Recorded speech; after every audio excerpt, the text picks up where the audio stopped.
ప్రశాంత్ కిషోర్ చెప్పినట్టు జరగడానికి ఆయన ఏమైనా బ్రహ్మ అని ప్రశ్నించారు ఏపీ మంత్రి బొత్స సత్యనారాయణ. గిమ్మిక్లు అన్నిసార్లు పనిచేయవన్నారు. జగన్కు గిమ్మిక్లు అవసరం లేదని శాశ్వత పరిష్కారాలు కావాలన్నారు. గతంలో భ్రమల్లో ఉండి తాము ప్రశాంత్ కిషోర్ను తీసుకొచ్చామన్నారు ఆయన. తర్వాత అతను అనవసరమని తెలుసుకొని పక్కన పెట్టేశామన్నారు బొత్స.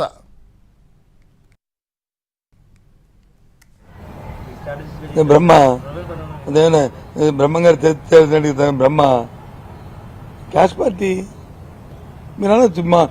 మీరు కూడా ఎస్ ఆ రోజు మేము కూడా భ్రమలో ఉంది ఏదైనా తీసుకొచ్చాము. ఆ తర్వాత చూసాం తత్వం ఇది కమర్షియల్ రా బాబు, ఇది ప్రాక్టికల్గా లేదు, ఇది వేస్తూ అనుకున్నాము. జిమ్కి అంతవరకు పనిచేయవు కదా సార్. జిమ్కి ఆ క్షణంకి పనిచేస్తాయి. మనకి జగన్మోహన్ రెడ్డి గారికి కావాల్సిన జిమ్కి కాదు, పర్మనెంట్గా ఆయనకి కావాల్సింది. అందుకని ఆయన ఆ లైన్లో తీసుకున్నాం. కాబట్టి ప్రశాంత్ కిషోర్ జిమ్మికలు చేయొచ్చు.